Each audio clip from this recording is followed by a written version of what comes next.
और इन 4 खास मेहमानों से जरा समझते हैं पांचवा चरण कितना अहम है। 61 विधानसभा सीटों पर ही चर्चा होगी इस चरण में।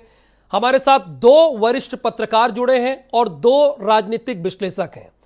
इन्हीं चारों से समझने की कोशिश करेंगे कि ये पांचवा चरण किसके लिए कितना इंपॉर्टेंट है। ब्रजेश शुक्ला जी हमारे साथ हैं, वरिष्ठ पत्रकार के तौर पर हमारे साथ जुड़े हैं। ब्रजेश शुक्ला जी, आपका बहुत स्वागत है। और वरिष्ठ पत्रकार के तौर पर हमारे दिल्ली स्टूडियो से आलोक कुमार जी जुड़े हैं और 2 राजनीतिक विश्लेषक भारत समाचार के स्टूडियो में हमारे साथ जुड़े हैं। प्रोफेसर मनोज पांडे जी हमारे साथ हैं राजनीतिक विश्लेषक के तौर पर, और डीआर साहू जी हमारे साथ हैं। बहुत बहुत स्वागत आपका भी। और सब शुरुआत में करूंगा ब्रजेश शुक्ला आपसे ही, ये पांचवा फेज कितना अहम है, कितना इंपॉर्टेंट है? देखिए, ये लड़ाई अब पूर्वांचल की तरफ बढ़ गई है और पूर्वांचल में ये लड़ाई बहुत ही रोचक हो रही है। विशेष रूप से जो ये क्षेत्र है अवध का, जो अयोध्या है और इसके इर्द गिर्द सुल्तानपुर है, तो बाराबंकी है, बहराइच है। यह विशेष रूप से बहराइच और ये बाराबंकी, यहाँ बहुत ही रोचक लड़ाई हो रही है। पिछली बार यहाँ भाजपा को बड़ी सफलता मिली थी, लेकिन इस बार थोड़ा बहुत कठिन लड़ाई हो रही है और बीजेपी के लिए बहुत बड़ा चुनौती है कि वो किस तरह इस गढ़ को बचाए अपने। बीजेपी के लिए आप चुनौती मानते हैं और किसके लिए बेनिफिट मान रहे हैं आप, किसके लिए फायदेमंद मान रहे हैं?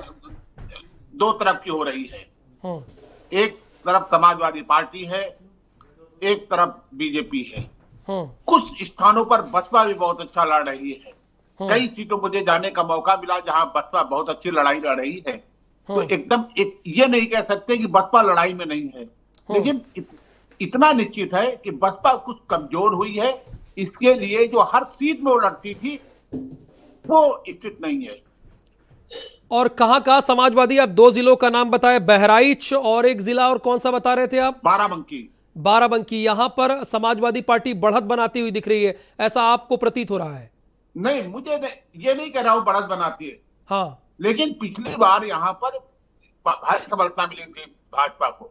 हाँ। और इस बार समीकरण थोड़े बदलाव की तरफ है।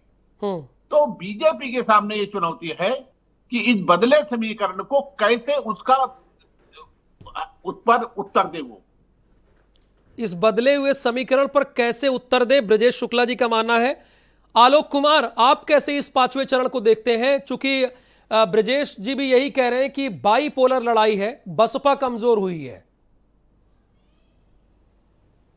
निसंदेह राहुल, जो सिचुएशन है उसमें है कि पिछली दफे बीजेपी का जो शानदार प्रदर्शन था उसके पीछे कहीं ना कहीं विपक्षी वोटों का बंटवारा था। तब तो भले ही सत्ता में थी समाजवादी पार्टी, लेकिन विपक्ष अगर माने तो बिखराव था। समाजवादी पार्टी के हिस्से के बहुत सारे वोटों को या उस चंग के वोटों को बसपा के बीच में बटा था।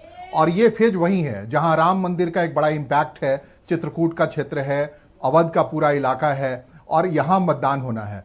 तो और जिस ढंग से राम मंदिर को लेकर के भाजपा सामने आई थी, इस बार वो मुद्दा बन रहा है नहीं बन रहा है वो देखने वाली बात होगी। लेकिन अपोजिशन का जो वोट है वो लगभग एक चंक में आ गया है और ये पिछली बार से बदली हुई स्थिति है।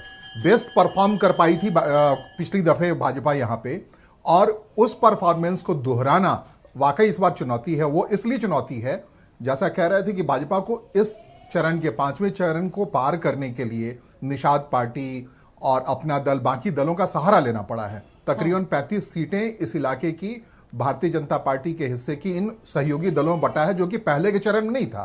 तो ये देखना पड़ा है, भाजपा ने भी अपनी किलेबंदी मजबूत करने की कोशिश की है। और लेकिन उसके उलट ये है कि विपक्ष का वोटर जो है कंसोलिडेट है, और कंसोलिडेट होने का मतलब है, वो इकट्ठा होने का मतलब है, अलग अलग पार्टियों में नहीं बंटने का मतलब है कि भाजपा के लिए उस पुराने परफॉर्मेंस को दोहरा पाना मुश्किल है इस चरण में। आलोक जी, अपोजिशन एक चंक में है, ये कैसे कह सकते हैं आप?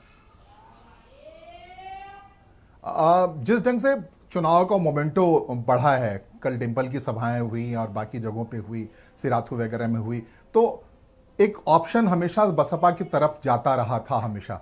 और जो चुनावी रैलियों और बाकी प्रभाव की बात अगर करें, मतदाताओं के बीच में बसपा का हमेशा अच्छा एक काम रहता है, उनके कोऑर्डिनेटर बेहतर तरीके से काम करते रहते हैं, चुपचाप करते रहते हैं। लेकिन जैसा प्रकट होता दिख रहा है, जो कैंपेन के मूड में दिखता है कि समाजवादी पार्टी के अलावा विपक्ष का जो कैंपेन है वो कहीं ना कहीं धरातल पे दिख नहीं रहा है उस अंदाज में, जिस अंदाज में 2017 में दिखा था, 2014 में दिखा था, बाकी मौके पे दिखा था। इसलिए बसपा नहीं दिख रही है, लेकिन परफॉर्म क्या कर रही है चुनाव की पेटियों में पता लगेगा। वोटर आ रहे हैं अपने हिसाब से, लेकिन समाजवादी पार्टी की जो मुखरता है, जो एक अपोजिशन चंक को अपने हिस्से में लेती हुई दिख रही है, जैसे कि आप अमेठी के इलाके में वोट है तो वहां कांग्रेस कोई अच्छा कर पाएगी ये नहीं के बराबर लग रहा है। वहां संजय सिंह खुद जो वहां कांग्रेस का दामन थाम के चुनाव बेड़ा पार लगाया करते थे, तो भाजपा कैंडिडेट है। इसी ढंग से अलग अलग जगहों पे है, तो कांग्रेस बिल्कुल मैदान से साफ जैसी लग रही है। उनका कोई कोहेसिव फोर्स बनाने वाला कोई नेता यहां नहीं खड़ा लग रहा है इस चरण में।